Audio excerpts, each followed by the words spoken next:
Hoje nós, dando prosseguimento ao livro de Filipenses, nós já temos avançado nessa carta do apóstolo Paulo, o que tem sido para nós de grande ensino. E hoje nós temos o privilégio de entrar no capítulo 3 de Filipenses.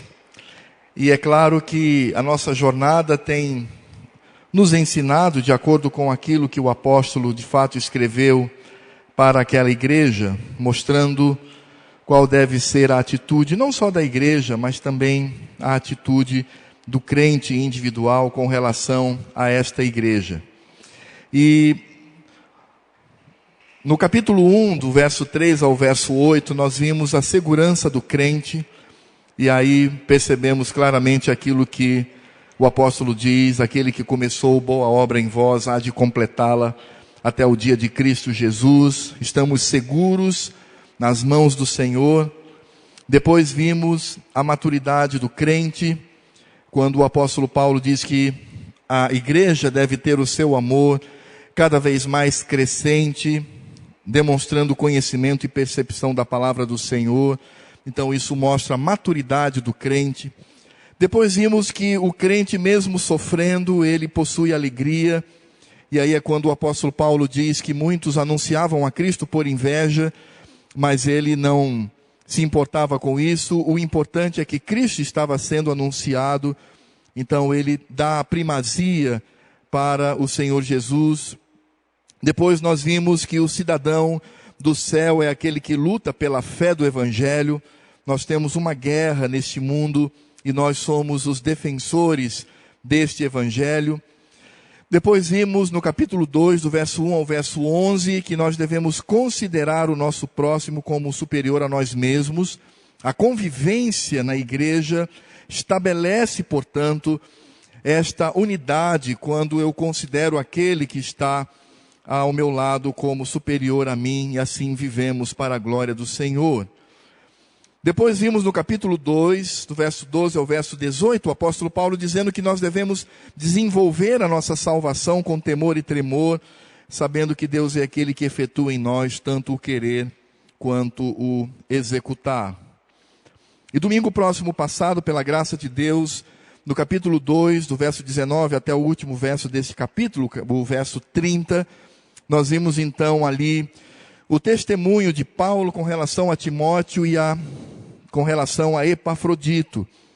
E nós vimos que o interesse do apóstolo Paulo era o crescimento da igreja. Ele não murmurava contra a igreja, mas ele se colocava como instrumento de Deus para que a igreja pudesse progredir. Ele não pensava em si mesmo. Se ele tivesse uma família com esposa e filhos, não pensava na esposa nem nos filhos, naquilo que a igreja poderia oferecer, mas ele preocupava-se com a igreja, com os irmãos, e de que maneira essa igreja pode progredir. E aí nós temos o testemunho de Timóteo, de Epafrodito, e o próprio apóstolo Paulo, estando preso, ele diz: eu quero estar convosco. No capítulo 3, quando nós olhamos no finalzinho do capítulo 2, o apóstolo Paulo falando do seu desejo de ir até aquela igreja. No capítulo 3, nós vamos perceber agora um testemunho do apóstolo Paulo. Paulo está falando agora de si, e ele demonstra a maneira como aquela igreja deveria olhar para o testemunho do apóstolo, e a exemplo desse testemunho, ele vai demonstrar então qual deve ser a postura da igreja com relação ao testemunho. E quando nós olhamos do verso 1 ao verso 7, o apóstolo Paulo, ele está falando do seu passado. Ele está, de alguma maneira, mostrando que Cristo é o seu bem inefável, Cristo é o seu maior bem, Cristo é aquele que deve crescer na sua vida. E nós vamos perceber isso do verso 1 ao verso 7 do capítulo 3 de Filipenses, quando o apóstolo Paulo, ele nos traz alguns ensinamentos e, sobretudo, fala da sua vida e do seu testemunho como crente no Senhor Jesus. E diz assim, do verso 1 ao verso 7 do capítulo 3 de Filipenses: quanto ao mais, irmãos meus, alegrai-vos no Senhor. A mim não me desgosta e é segurança para vós outros que eu escreva as mesmas coisas.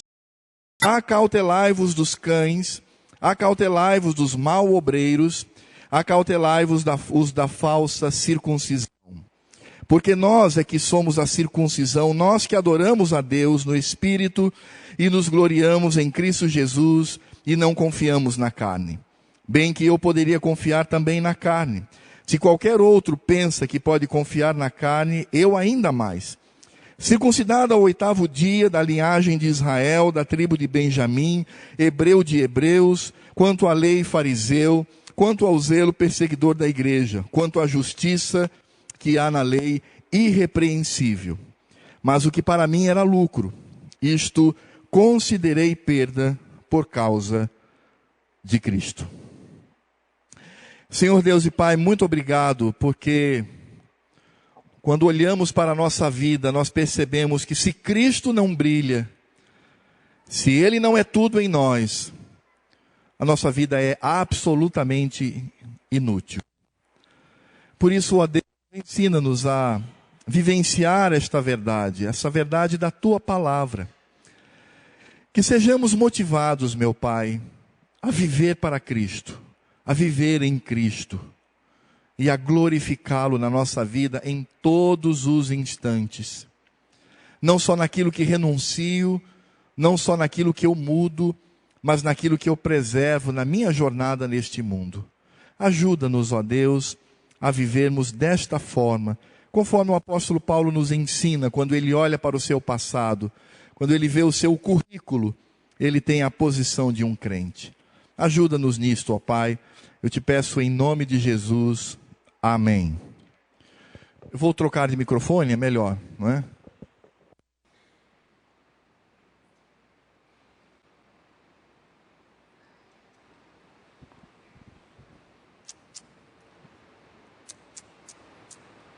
Oi? Ok. Pode aumentar um pouquinho só, por favor. Para aquilo que o apóstolo Paulo nos ensina nesse texto, eu me lembro de um acontecimento hilário, risível, pela condição com que terminou. Os irmãos sabem que a Alemanha, ela viveu durante muito tempo dividida ao meio. Uma parte era capitalista, uma parte era livre, onde as pessoas podiam exercer a sua liberdade, e a outra estava atrelada, amarrada ao comunismo, a um sistema político opressor, um sistema político que mata, que retira toda a liberdade do homem. Mas pela perestroika, nós percebemos historicamente que o muro de Berlim, ele caiu, ele ruiu. E a Alemanha, então, ela se tornou unificada. E nesse momento em que há a unificação da Alemanha, há alguns ladrões atrapalhados que eles planejam durante anos um assalto, um grande assalto. E eles então planejam, eles estão ali debruçados sobre aquele projeto, e enfim chega o grande dia. Então eu não me lembro bem o que eles exatamente fizeram, se eles abriram um buraco na parede, ou se eles foram pelo subterrâneo, mas eles entram naquele banco, e eles levam ali sacolas e sacolas de dinheiro. E na época, a Alemanha, não existia ainda a unificação da Europa, então eles levaram ali os marcos alemães. E eles disseram, agora nós estamos ricos, porque temos agora todo esse dinheiro para poder gastar. Mas qual não foi a surpresa destes ladrões que haviam planejado, e esse planejamento havia acontecido na Alemanha, na antiga Alemanha Oriental, na parte comunista. E eles então abriram os sacos e contaram aqueles marcos, eram marcos da Alemanha Oriental. Eles viram, agora nós temos como gastar esse dinheiro. E qual não foi a surpresa daqueles bandidos trapalhões, quando eles viram no noticiário que pela unificação da Alemanha, agora a moeda seria o marco ocidental. E o marco oriental, naquele momento, perdia completamente o seu valor. Não tinha valor algum, a não ser para colecionadores que poderiam obter essas cédulas e colocar no seu acervo.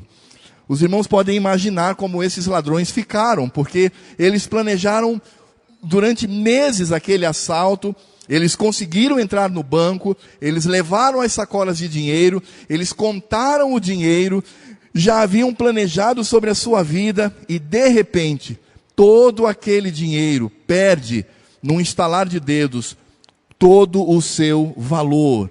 E todo aquele trabalho tinha sido em vão. É mais ou menos isso que o apóstolo Paulo ele está dizendo aqui. O testemunho do apóstolo Paulo, ele acontece quando ele olha para o passado e ele vai, como nós poderíamos dizer, apontar para o seu currículo no início da sua carreira. O apóstolo Paulo, ele vai demonstrar aqui um currículo impecável. E Paulo vai dizer que esse currículo tão impecável, ele considera como nada, ele perde completamente o seu valor quando colocado diante de Cristo e naquilo que Cristo significa para a nossa vida.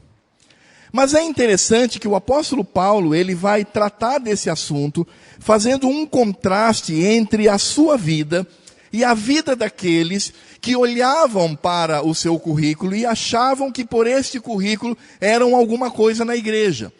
O apóstolo Paulo olha para os falsos líderes, os falsos pregadores, os crentes que eram falsos, e ele diz, cuidado com essas pessoas, porque elas estão embasadas em algo que para Cristo não tem valor algum.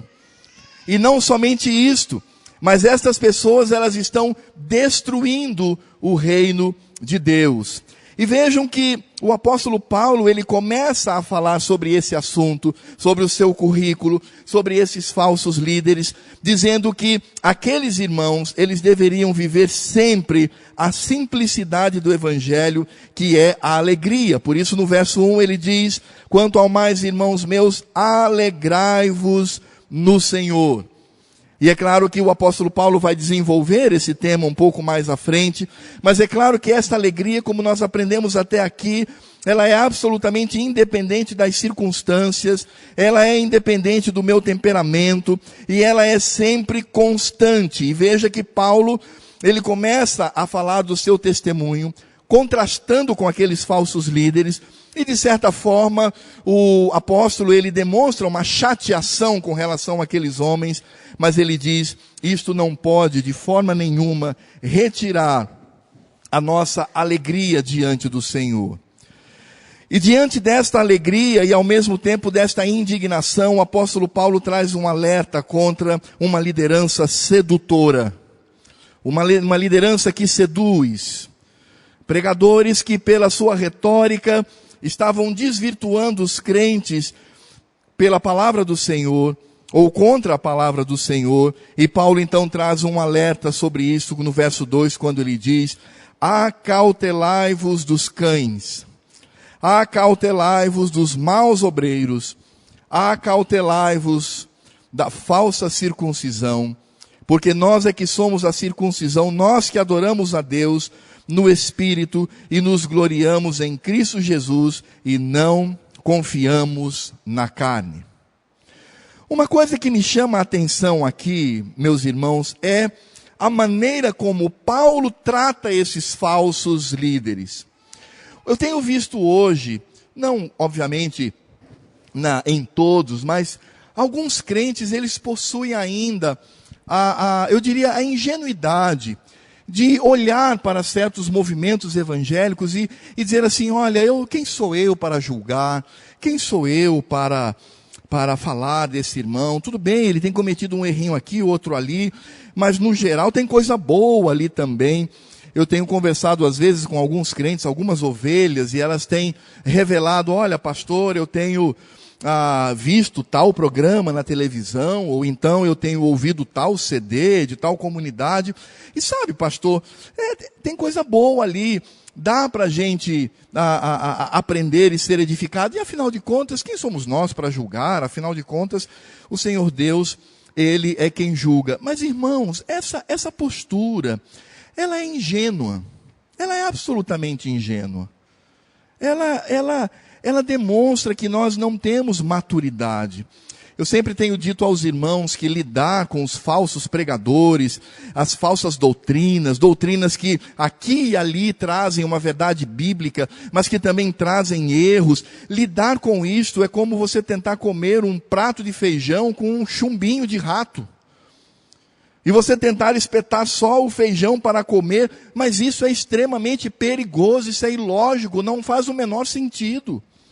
Se nós temos fontes que são boas para aprendermos, para lermos, para escutarmos, por que nós insistimos nisto? Por isso, eu quero chamar a atenção para a maneira como o apóstolo Paulo, ele alerta aqueles irmãos. E vejam que o apóstolo Paulo não diz assim, acautelai-vos desses irmãos que são, que pregam algumas coisas erradas das escrituras. Acautelai-vos desses líderes que dão às vezes uma escorregada. Acautelai-vos desses pastores que, tudo bem, ele até comete algum erro aqui, outro ali, mas na verdade ele possui aí uma assessoria que o empurra para a verdade bíblica. Não, Paulo diz assim, acautelai-vos dos cães. Acautelai-vos dos cachorros, dos animais desprezíveis. E vejam que a palavra cão, para nós tem um significado até positivo. Nesse sentido, nós olhamos para o cão como o melhor amigo do homem, como aquele que é companheiro. Mas na época do apóstolo Paulo, cão era um animal extremamente desprezível. O apóstolo Paulo está usando uma palavra aqui, extremamente forte, dura, impactante. Por isso Paulo, ele utiliza aqui o recurso do impacto, do que nós chamamos de comunicação do impacto. Ele não diz assim, acautelai-vos daqueles irmãos que de vez em quando erram, ou de vez em quando acertam, e aí a gente vai tentando driblar. Ele diz, não, acautelai-vos dos cães, dos cachorros. Esse povo não passa de cachorro, é gente que não merece a nossa atenção. Agora, irmãos, por que Paulo trata dessa maneira, e nós hoje, pelo menos alguns, são tão tolerantes com esses movimentos que não tem nada a ver com a palavra do Senhor? E é impressionante que o apóstolo Paulo, ele utiliza uma expressão que era muito comum com relação àqueles líderes e àqueles crentes que mesmo vivendo na igreja, eles tinham uma posição de heresia, uma posição de distorcer a palavra do Senhor. Em Mateus 7,6, por exemplo, no Evangelho de Mateus, nós encontramos, não deis aos cães o que é santo, nem lanceis ante os porcos as vossas pérolas, para que não as pisem com os pés e voltando vos dilacerem. Sabe que não dê trela para líder religioso que deturpa a palavra de Deus. Não ouça. Sabe por quê?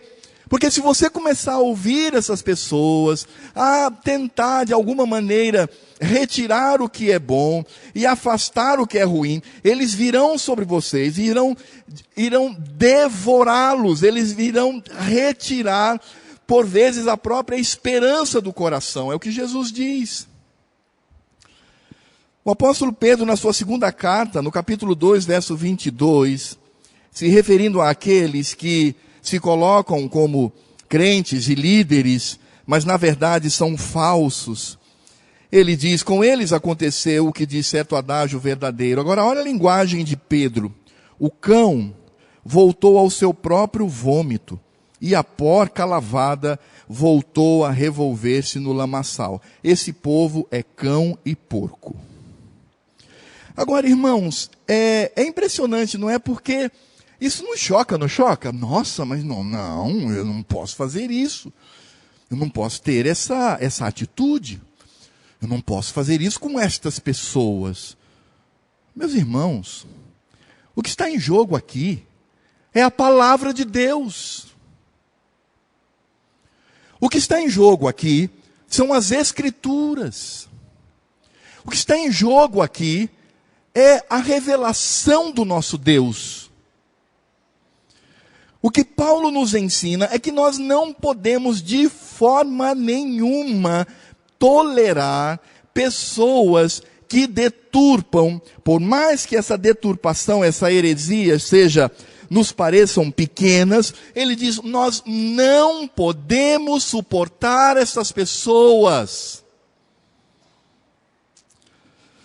E aí vem aquela célebre pergunta, mas eu não posso julgar, pode? Quem disse que não? Nós não podemos julgar, é a intenção do coração. Isso é pecado. Julgar a intenção do coração de alguém é pecar contra aquela pessoa e contra Deus, porque nós nos colocamos no lugar de Deus. Quando eu olho para alguém e falo assim, esse cara aí não me engana não, esse cara aí vai querer aprontar. Ué, mas como é que você sabe? Você ouviu alguma coisa? Não, não ouvi nada, mas é a cara dele, olha o jeito. Não, isso aí não, isso é pecado. Isso é se colocar no lugar de Deus. Agora, as atitudes e aquilo que a pessoa prega, eu não só posso, como devo provar os espíritos. Eu devo colocar a prova, e a prova são as escrituras. Então, ou eu amo mais a palavra de Deus, ou eu amo essas pessoas. Ou eu considero mais a palavra de Deus, ou eu considero essas pessoas. Não é bem assim. Tem coisa boa. Eu até já fui edificado. Isto não quer dizer absolutamente nada. Porque o que está em jogo é o meu amor, ou para com o Evangelho, as Escrituras, ou para com essas pessoas. E vejam que o apóstolo Paulo, até esse momento, ele tem falado que desejava que o amor daqueles irmãos aumentasse para que eles tivessem o conhecimento e a percepção do Evangelho. O apóstolo Paulo diz que aquelas pessoas, elas deveriam estar ali aguerridas, lutando pela fé do Evangelho. O apóstolo Paulo usa a expressão de um soldado, aquele que tem como responsabilidade honrar e preservar essa palavra. Como é que agora, diante dessa situação, quando eu olho para tantos líderes, tantas igrejas, tantas comunidades, tantas músicas, tantos livros que afrontam as Escrituras, que trazem coisas estranhas, que não são do nosso meio, que não são do Evangelho, que mais parecem religiões afro-brasileiras, ou religiões de mistério, ou religiões que lidam com os espíritos, e de fato, as pessoas têm liberdade para exercer essa religião. Se ela exerce essa religião lá, com o seu nome certo, no seu lugar certo, sem problema. A questão é que os grupos evangélicos estão trazendo essas práticas para dentro da igreja, e nós estamos dizendo assim, eu não posso julgar esses irmãos. Mas quem disse isso? O apóstolo Paulo, ele deixa muito claro o que ele pensa sobre estas pessoas. Ele diz, acautelai-vos dos cães. Então essa dura expressão judaica se referia àquilo que era imundo, aquilo que era marginalizado. Ele também diz, acautelai-vos dos maus obreiros. E aqui, quando Paulo fala de maus obreiros, Paulo está falando aqui do ministério desta pessoa, cujo trabalho presta um desserviço ao reino de Deus, traz muito mais confusão do que esclarecimento. Traz atitudes físicas, corpóreas, ou com palavras, aquilo que é estranho. E nós muitas vezes aceitamos fogo estranho no nosso meio. Quando o Senhor Deus diz claramente, nós precisamos amar as Escrituras, amar a palavra de Deus. Quem fere, por menor que seja, não deve ter a nossa consideração. E o apóstolo Paulo diz que estes cães, esses maus obreiros, eles são da falsa circuncisão. E aí o apóstolo Paulo, ele vai pontuar qual era a ênfase destas pessoas. Ele vai dizer, esses aí, eles estão acreditando a salvação de Cristo pelas obras, são os legalistas, são os que acreditam que a mutilação física da circuncisão, de fato é algo que deve estar em pé de igualdade com o Evangelho, em pé de igualdade com Cristo. Então Paulo diz, eles possuem um pecado, são cães, eles possuem um ministério desastroso, por isso eles prestam desserviço ao reino de Deus, e o ensino deles é um ensino que não condiz com o Evangelho de Cristo. Agora vejam, irmãos, o que essas pessoas estavam dizendo era simplesmente o seguinte: olha, você é crente em Jesus? Sou. Você já é circuncidado? Não. Ah, então você precisa se circuncidar. Você precisa mutilar o seu corpo, conforme nós encontramos no Velho Testamento, porque é assim que deve ser. Era só isso. E nós poderíamos dizer, mas isso daí não, de resto, eles podem claramente demonstrar toda uma pregação conforme o Evangelho. E o que mais nos impressiona é que a circuncisão em si não era um problema para o apóstolo Paulo. Nós encontramos, por exemplo, em Atos 16, do verso 1 ao verso 3, o apóstolo Paulo circuncidando a Timóteo. Ele tinha um objetivo. Diz assim a palavra do Senhor: chegou também a Derbe e a Listra. Havia ali um discípulo chamado Timóteo, filho de uma judia crente, mas de pai grego. Dele davam bom testemunho os irmãos em Listra e Icônio, quis Paulo que ele fosse em sua companhia, e por isso circuncidou-o, por causa dos judeus daquele lugar, pois todos sabiam que seu pai era grego. Então vejam, não é a circuncisão em si problema para Paulo. Ele foi capaz de circuncidar a Timóteo numa situação em que ele deveria dar testemunho dentre os judeus, para que ele pudesse ser aceito entre os judeus. Isso foi uma estratégia evangelística. É isso que Paulo faz. E outra, o apóstolo Paulo deixa claro nas Escrituras que nós somos da circuncisão. Nós, os gentios. A circuncisão não é um pecado mortal. Não, a circuncisão é uma bênção perene, porque quando o Senhor Deus diz lá a Abraão que isso seria um sinal perpétuo, Paulo mostra que esse sinal, ele continua conosco no Novo Testamento.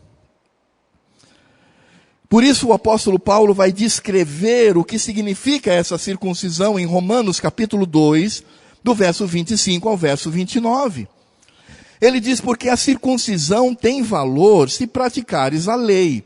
Se és, porém, transgressor da lei, a tua circuncisão já se tornou incircuncisão. Se, pois, a incircuncisão observa os preceitos da lei, não será ela, porventura, considerada como circuncisão? E se aquele que é incircunciso por natureza cumpre a lei, certamente ele te julgará a ti, que não obstante a letra e a circuncisão és transgressor da lei. Porque não é judeu, agora, a lição de Israel, que Paulo nos dá aqui, porque não é judeu quem o é apenas exteriormente, nem é circuncisão a que é somente na carne, porque judeu é aquele que o é interiormente, e circuncisão a que é do coração, no espírito, não segundo a letra, e cujo louvor não procede dos homens, mas de Deus. Paulo está dizendo que nós somos circuncidados. É isso que ele está dizendo, no coração. Houve essa transformação, porque a circuncisão, quando eles retiravam o prepúcio, eles estavam ali simbolizando a retirada de toda a imundícia. Portanto, Paulo diz que a santificação, ela se manifesta numa circuncisão espiritual. Até porque, assegurados aqueles cuja iniquidades são perdoadas e cujos pecados são cobertos. Bem-aventurado o homem a quem o Senhor jamais imputará pecado. Vem, pois, esta bem-aventurança exclusivamente sobre os circuncisos ou também sobre os incircuncisos? Visto que dizemos a fé foi imputada a Abraão para a justiça, como, pois, lhe foi atribuída? Estando ele já circuncidado ou ainda incircunciso? Ou seja, Abraão, quando ele creu e foi salvo, ele já era circuncidado ou era incircunciso? A resposta de Paulo é claro, fisicamente quando ele era incircunciso, não no regime da circuncisão, e sim quando incircunciso. Então, por que Abraão recebeu a circuncisão sobre si? Paulo vai explicar. E recebeu o sinal da circuncisão como selo da justiça da fé, que teve quando ainda incircunciso, para vir a ser o pai de todos os que creem, embora não circuncidados, e aqui obviamente é na carne, a fim de que lhe fosse imputada a justiça. Circuncisão em si não é um assunto proibido na igreja. Muito pelo contrário, nós precisamos compreender o significado da circuncisão no Novo Testamento. Nós somos circuncidados no coração. Nós somos circuncidados por Deus. E por isto, nós somos filhos de Abraão. Por isso, o apóstolo Paulo, ele deixa muito claro que a forma, essa mutilação sanguinária, ela sim foi abolida. Mas a essência da circuncisão, que representava a justificação e a santificação, permanece na igreja. Como nós encontramos em Colossenses capítulo 2, de 11 a 15. Paulo diz, nele, em Cristo, também fostes circuncidados, Paulo está falando para os gentios, não por intermédio de mãos, ou seja, não mutilando a carne, literalmente, mas onde? No despojamento do corpo da carne. E o que é isso? É a circuncisão de Cristo. É a circuncisão que pertence aos cristãos. E como isso pode ser representado visivelmente, se eu de fato, eu não fui circuncidado na carne? Paulo explica, ele diz, tendo sido sepultado juntamente com ele, no batismo, no qual igualmente fostes ressuscitados mediante a fé no poder de Deus, que o ressuscitou dentre os mortos, ou seja, essa é a ressurreição. E a vós outros que estáveis mortos pelas vossas transgressões, pela incircuncisão da vossa carne, vos deu vida juntamente com ele, perdoando todos os vossos delitos, tendo cancelado o escrito de dívida que era contra nós e que constava de ordenanças, o qual nos era prejudicial. Removeu. Essa expressão removeu, ela dá a ideia da circuncisão, de remover o prepúcio. Paulo utiliza a expressão usada para o momento da cirurgia, de retirar o prepúcio, e Paulo utiliza aqui, removeu-o inteiramente, encravando-o na cruz. Aquele prepúcio que representava a imundícia, o imundo, foi cravado na cruz, e despojando os principados e as potestades, publicamente os expôs ao desprezo, triunfando deles na cruz. Então vejam que a circuncisão não era um problema, muito pelo contrário, a circuncisão deveria ser compreendida pela igreja. Nós somos sim circuncidados, e hoje homens e mulheres, não apenas os homens, mas homens e mulheres, são circuncidados em Cristo Jesus. Isso não é problema nenhum, está aqui muito claro. Mas acontece que aquelas pessoas, aqueles falsos líderes, eles estavam utilizando essa parte tão essencial da doutrina do Evangelho e estavam deturpando a circuncisão. O que nós percebemos aqui, amados, é que a coisa se torna muito mais grave. Por quê? Porque eles não estavam dizendo assim, vamos adorar aos demônios, ou vamos transformar a igreja e enchê-la de ídolos pagãos, para que também, ao adorar a Cristo, possamos adorar a esses ídolos pagãos. Eles não diziam, olha, nós devemos, além de ser crentes, nós devemos também adorar ao imperador. Não. Estes judaizantes, o que eles estavam fazendo? Eles estavam tomando uma doutrina essencial do Evangelho, não do Velho Testamento, não, do Novo Testamento, a circuncisão do coração, representada no batismo. Eles estavam tomando essa doutrina e deturpando. Só por causa disso, Paulo diz, são cães. São pessoas que estão maculando, são judaizantes, eles são legalistas. Eles estão desfigurando o ensino do Evangelho.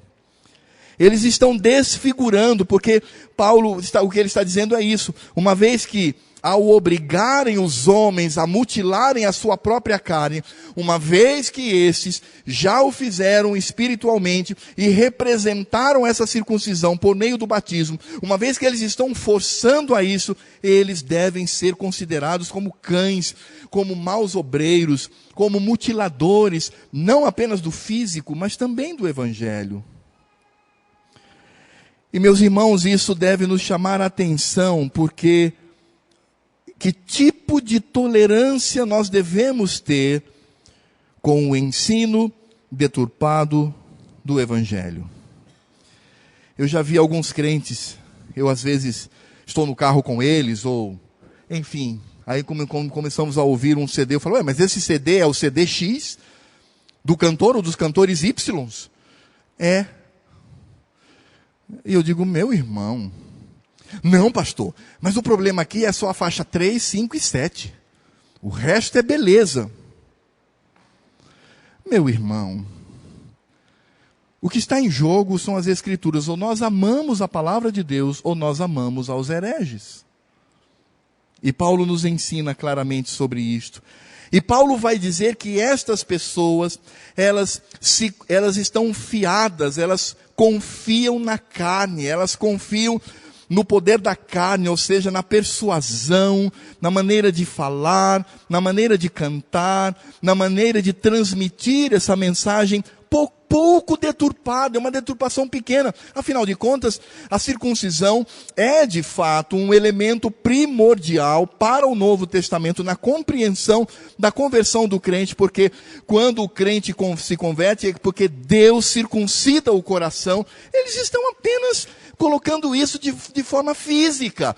O resto que eles pregam é verdade. Não.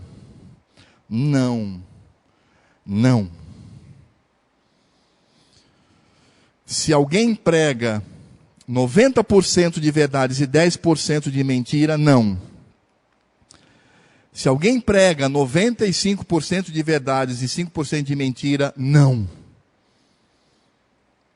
Tem que ser 100% fiel ao Evangelho. Se não for, é Paulo, irmãos, não sou eu. É Paulo. Se não for fiel, é cão. E Paulo diz, acautelai-vos, estejam atentos aos estragos que essas pessoas vão fazer, porque elas estão embasadas na sua própria carne, na sua força carnal. Elas estão, por que força carnal? Se parecem tão espirituais, é porque Paulo está dizendo que se elas não estão embasadas no Evangelho, e esse é outro contraste interessante, amados. Se eles não estão embasados no Evangelho, eles estão embasados na sua própria carne, no seu conhecimento, na sua maneira de falar, no seu jeito tão persuasivo, na sua forma tão cativante de expressar as Escrituras. Eles se baseiam nisto, para deturpar o coração daqueles que querem viver sinceramente para a glória do Senhor. E aí o apóstolo Paulo diz, vejam, quando vocês olham para estas pessoas que não estão confiados em Cristo Jesus, estão confiados na carne, ele diz, agora olhem para a minha vida. Por isso no verso 3 ele diz, porque nós é que somos a circuncisão. Viram? O problema de Paulo não é a circuncisão. Ele está dizendo aqui, resumidamente, o que eu mostrei para os irmãos nos vários textos. Ele diz, nós, os filipenses, os gentios. Nós é que somos a circuncisão. Nós é que vivenciamos a verdadeira circuncisão, que vem desde o nosso pai Abraão. Porque nós é que somos a circuncisão, nós que adoramos a Deus no Espírito. E nos gloriamos em Cristo Jesus, a nossa vida serve para que Cristo tenha a glória. E ele diz, e não confiamos na carne, não confiamos em instrumentos de persuasão, que certamente devem ser considerados como um péssimo trabalho no reino de Deus. E aí o apóstolo Paulo, ele vai mostrar que ele, se quisesse, ele poderia se embasar no seu currículo judaico, porque Paulo está combatendo os judaizantes. Então Paulo diz assim, se eles se baseiam nessa força porque são judaizantes, eu muito mais pelo meu currículo. E aí Paulo então vai demonstrar esse currículo. Ele diz o seguinte no verso 4, bem que eu poderia confiar também na carne. Se qualquer outro pensa que pode confiar na carne, eu ainda mais. Aí ele vai agora trazer o seu currículo. Circuncidado ao 8º dia, da linhagem de Israel, da tribo de Benjamim, hebreu de hebreus, ou seja, ele era considerado um príncipe entre os hebreus. Quanto à lei, fariseu, e é preciso entender, irmãos, que a palavra fariseu, na época do apóstolo Paulo, não tinha a mesma conotação que há hoje. Hoje, fariseu significa legalista, uma religiosidade oca e tal, mas na época do apóstolo Paulo, fariseu era um homem que estudava profundamente as Escrituras, jejuava 3 vezes por semana, era um homem que orava no mínimo 3 vezes por dia. Era considerado alguém extremamente piedoso. Ele diz no verso 6, quanto ao zelo, perseguidor da igreja, eu era um judeu verdadeiro. Quanto à justiça que há na lei, irrepreensível. Paulo diz assim, eu era um judeu de verdade. Eu era tão judeu, que eu não fazia como esses falsos pregadores, eu perseguia a igreja de Cristo. Eu era extremamente zeloso. E de fato o que Paulo está dizendo aqui é que ele havia sido inserido no velho pacto pela circuncisão. Ele era da antiga nação israelita. Ele era de uma família real. Ele era da família de Benjamim. Isso significa que ele estabelecia a realeza da sua origem. Ele era da elite. Ele era um príncipe entre os hebreus. Ele era um estudioso da lei, dos preceitos. Ele era um fariseu que orava mais de 3 vezes por dia, jejuava várias vezes por semana. E ele então demonstrava todo esse desejo de ter uma vida piedosa diante do Senhor. Ele era combatente de todo o desvio daquilo que ele acreditava. Ele era zeloso, por isso ele perseguiu a igreja. Ele acreditava que a igreja era um grande desvio da verdadeira religião. E ele também era um observador da lei, extremamente radical. Ele era atrelado à lei. Ele mesmo diz, era irrepreensível quanto à sua observação. Paulo está dizendo, esses falsos pregadores se baseiam no fato de que são, de alguma maneira, ligados ao judaísmo. Eu era a elite. Mas ele diz, quando Cristo entrou na minha vida, eu não confiei mais na carne, mas eu me glorio em Cristo Jesus. E quando o Senhor Jesus entrou na vida daquele homem, se estabelece aquilo que ele diz no verso 13, que eu quero repetir, porque nós é que somos a circuncisão, nós que adoramos a Deus no Espírito e nos gloriamos em Cristo Jesus e não confiamos na carne. O que Paulo está dizendo é que em Cristo tudo aquilo perde completamente o seu valor. Como o infortúnio que aconteceu com aqueles alemães que planejaram assaltar o banco, levar as cédulas e de repente aquelas cédulas perderam completamente o valor. Não dá. Vai no supermercado, vai na padaria, vai em outro lugar e diz, meu amigo, sinto muito, isso aqui não serve para mais absolutamente nada. Paulo, ao olhar para o seu currículo, ele diz, quando Cristo entrou na minha vida, Cristo se tornou o centro. Cristo se tornou aquele a quem quero adorar, cuja palavra eu amo, e estabelece no meu coração indignação por qualquer um que venha deturpar, por menor que seja essa deturpação aos olhos humanos. Para mim, são considerados pessoas que não devem ter nenhuma consideração da nossa parte, porque Cristo é tudo para mim. E ele diz isso no verso 7, mas o que para mim era lucro, isto considerei perda, sem valor, não presta para nada, por causa de Cristo.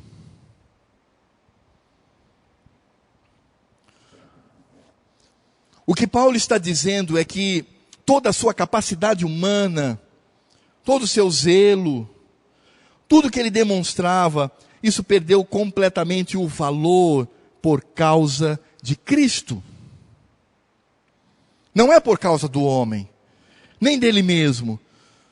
Não é para estabelecer tolerância. Não, Cristo é tudo na minha vida. E vejam, meus amados, que a expressão por causa de traz a ideia de que tudo passou pelo crivo de Cristo. Tudo passou por um sistema do evangelho que vai avaliar aquilo que é bom, aquilo que é ruim. Paulo, ele se coloca diante do Senhor, abre a sua vida, apresenta o seu currículo e diz: ó Cristo, o que pode ser aproveitado aqui? E ele mesmo chega à conclusão de que tudo aquilo que era lucro para si foi perda, porque agora o seu interesse é glorificar, centralizar a Cristo.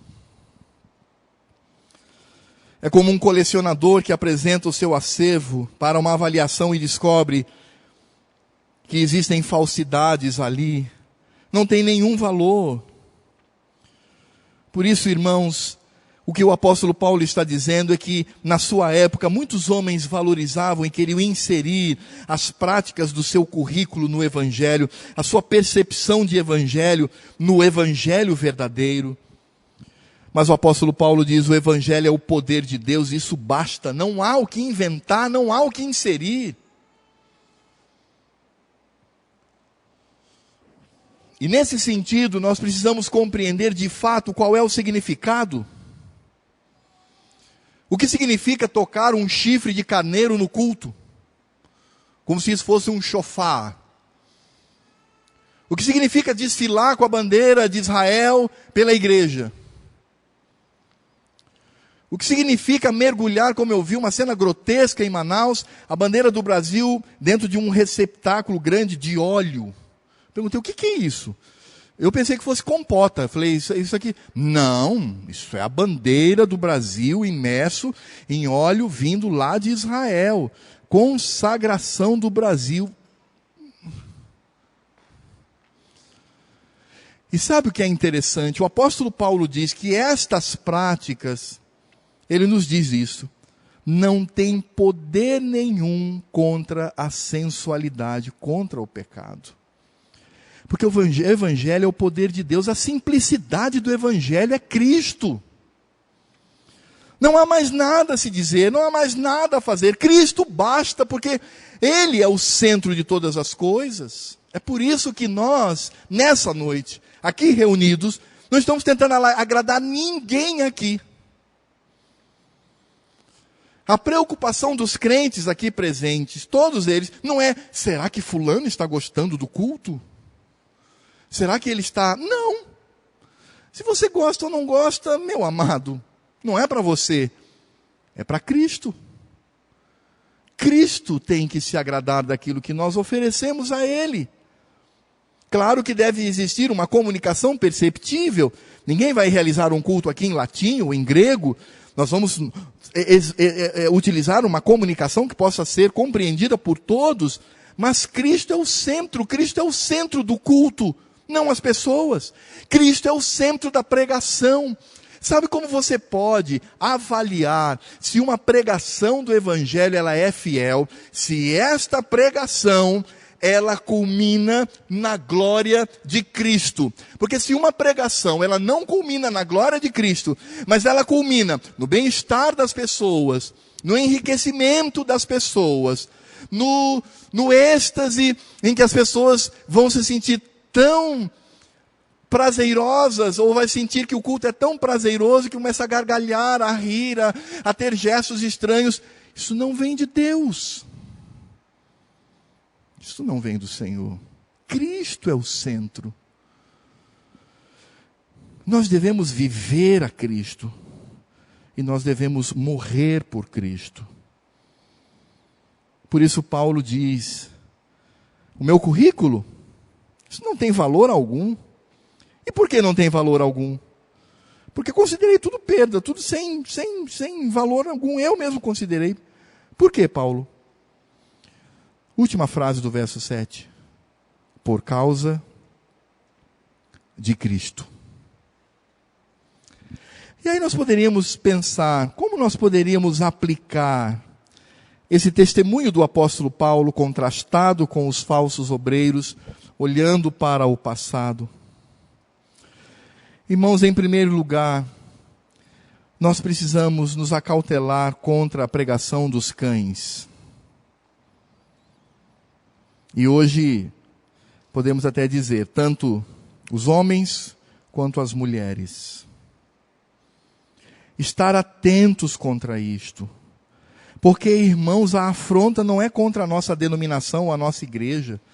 Se a afronta é contra a minha pessoa, sem problema. Lembra o que Paulo fala? Diz assim, tem gente que está pregando por inveja. Eles acham que pregando a Cristo fielmente, estão me causando dores. Então nada. Quem sou eu, se Cristo está sendo pregado? Mas quando envolve a pessoa do Senhor Jesus, a integridade do Evangelho, precisamos nos acautelar, precisamos rechaçar com maturidade. Porque nós não podemos esquecer os valores espirituais do Evangelho, que é tão simples. A simplicidade do Evangelho contrastado com tantas maquinações estranhas que nós vemos por aí. Às vezes, olhando para algumas cenas deploráveis em sites especializados em vídeos, irmãos, eu olho para aquilo e falo assim, Senhor da glória. Ainda tem gente que ouve isso. Ainda tem gente que dá atenção a isto. Não podemos esquecer os valores espirituais do Evangelho. Nós precisamos valorizar somente a Cristo, o Senhor da nossa vida. Precisamos ser crentes maduros e perceber que nada pode ser feito na força da carne, seja isso de aparência mística espiritual ou de liberalismo que rechaça completamente a palavra do Senhor. Não importa, a aparência pode ter a aparência de extrema espiritualidade, mas se deturpa o Evangelho, eu tenho que rechaçar. Porque ou eu amo o Evangelho e Cristo, ou eu amo e considero essas pessoas. Por isso eu mesmo não posso também embasar-me nas minhas condições carnais, na minha suposta inteligência, nos meus títulos, naquilo que tenho, quando Cristo deve brilhar. É por isto que a inteligência, os títulos, a capacidade, a carreira, pode inclusive serem destruídos por causa de Cristo. É como uma mulher de Deus que descobre que tem prejudicado a sua casa, porque tem trabalhado fora e ela decide, eu vou me dedicar à minha casa, porque é isso que a Bíblia diz. Isso é enaltecer a Cristo. Ou como aquele homem que tem 3 empregos e o que ele quer é ganhar dinheiro, e ele não está nem aí para a família, ele não participa da vida comum do lar, ele não está com os filhos, não está com a esposa, deixa a esposa sozinha, numa vida de desespero, e ele diz, eu vou abrir mão de 2 empregos e eu vou estar com a minha família. Isto é glorificar a Cristo. É quando alguém possui uma carreira tão brilhante e ele diz, eu vou largar tudo. Eu vou pegar a minha esposa e eu serei missionário num determinado lugar do mundo. As pessoas vão dizer, você é doido? Sou, por Cristo. Porque essa carreira que eu tenho, essa empresa que eu tenho, que eu vou vender, vou me desfazer, porque eu vou ser missionário para a glória do Senhor. Isso mostra que Cristo é a causa maior. É quando um crente pode dizer, mas o que para mim era lucro, considerei perda por causa de Cristo. Quantos missionários em potencial e missionárias em potencial nós temos aqui nessa noite? Não importa a sua idade, você pode ter 70 anos de idade. Não estou falando de idade, eu estou falando de potencial. Quantos aqui, a carreira, a empresa é empecilho para uma vida de integridade com Cristo? Uma vida que possa glorificar ao Senhor, fazendo de mim um evangelista, alguém que se envolve no reino de Deus? Quantos aqui estão dispostos a gastar consideráveis fortunas das suas propriedades, investindo no reino de Deus, na igreja e na obra que leva a Cristo pela pregação do Evangelho em tantos lugares do mundo? Você está disposto a abrir mão da sua carreira, do seu futuro, do seu planejamento, daquilo que lhe traz o ganho mensal? Você está disposto a abrir mão de tudo isto para a glória de Cristo? Será que nós estamos dispostos a dizer: o que para mim era lucro, isto considerei perda por causa de Cristo? Missionário, você que ainda não tomou essa decisão, o que você está esperando? Missionária, o que você espera? Pastor, o que você está aguardando para largar tudo e ir para o seminário? O que te impede? Minha querida irmã, você que tem capacidade para se dedicar ao seu lar, à sua casa, à sua família, à igreja, o que está impedindo você de tomar essa decisão? Basta apenas colocarmos o nosso coração. Vamos repetir todos juntos o verso 7, toda a igreja comigo, a uma só voz, e é exatamente isso que nos falta. Vamos repetir todos juntos o verso 7, vamos lá? Mas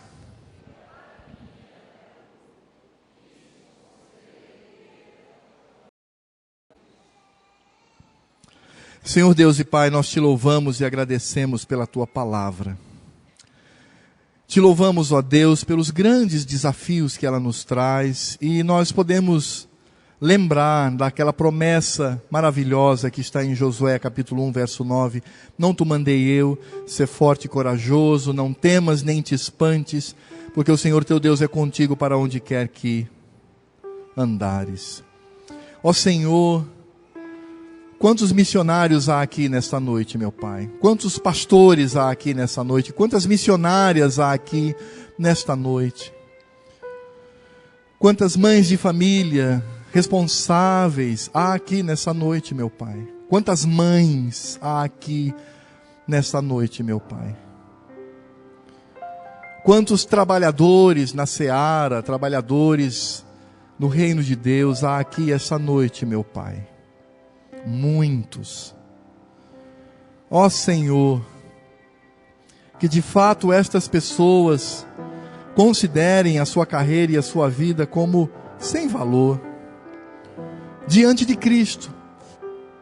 Tudo que possuem seja nada diante do Cristo glorificado, do Cristo que é Senhor, do Cristo que é amado, do Cristo que é obedecido, do Cristo que nos salvou e nos conduz com segurança para a glória eterna, do Cristo que é por nós adorado, venerado, amado, obedecido, seguido, do Cristo que é tudo em nós, do Messias prometido. Ó Senhor, e com isto que sejamos também zelosos com a Tua palavra, com o Evangelho desse Cristo, que não suportemos igrejas, comunidades, grupos, música, pregação, culto, que venha de alguma maneira deturpar a Tua palavra, por amor a Cristo, por amor ao Senhor. Como o próprio Cristo nos ensina, o zelo da Tua casa nos consome. O zelo pelo Senhor e pela Sua palavra queima no nosso coração. Senhor, o mundo está carente de homens e mulheres assim. O mundo está cheio de religiosos, cheio de espirituais, legalistas. O mundo está cheio de liberais, mas o mundo está carente de homens e mulheres que vivam a Cristo, que morram por Cristo. Senhor, obrigado porque o apóstolo Paulo, com o seu testemunho, nos ensina isso. Um homem que era príncipe entre os seus, se tornou um encarcerado, um preso, um abandonado pela causa de Cristo. Obrigado, Senhor, porque podemos fazer isto, porque não há nada neste mundo, em termos de sofrimento e dor, que se compare ao que Cristo, o nosso Senhor, fez por cada um. Por isso, Pai, nós clamamos pela Tua graça e pela Tua misericórdia. De fato, Senhor, às vezes estamos tão seduzidos por pregações deturpadas do Evangelho que se torna difícil romper com tudo isto. Ou às vezes estamos tão envolvidos com o nosso currículo brilhante que nos é difícil romper. Mas, ó Senhor, concede-nos a Tua graça, Tua misericórdia, o Teu companheirismo, Teu amor, e que sejamos corajosos em dizer: Senhor, mesmo com as mãos trêmulas, a voz embargada, os olhos cheios de lágrimas, mas dizer: Cristo, eis-me aqui. Aqui está o Teu servo, aqui está a Tua serva. Faz isso, Senhor, na vida de cada um aqui. Faz isso na minha vida. Faz isso na nossa vida, Senhor, para que o Teu nome seja glorificado neste curtíssimo tempo que passamos nessa terra. Que a nossa vida seja, ó Deus, o Evangelho, que tenhamos sobre as nossas costas o jugo de Cristo, que é suave e leve, que possamos aprender dele, amá-lo intensamente, sermos fiéis ao Senhor. É por isto que confiamos na Tua graça e na Tua misericórdia. Somos pecadores, Senhor, somente a Tua graça pode nos ajudar. Por isso eu quero rogar para que a graça do Senhor Jesus, o grande, grande, grande amor de Deus Pai, e a consolação, a capacitação, o consolo do Espírito Santo estejam sobre a minha vida para que Cristo brilhe. Estejam sobre a vida dos meus queridos irmãos aqui nesta noite para que Cristo brilhe. E esteja sobre todo o pequenino rebanho de Deus espalhado nessa terra para que Cristo brilhe. Amém, Senhor. Amém.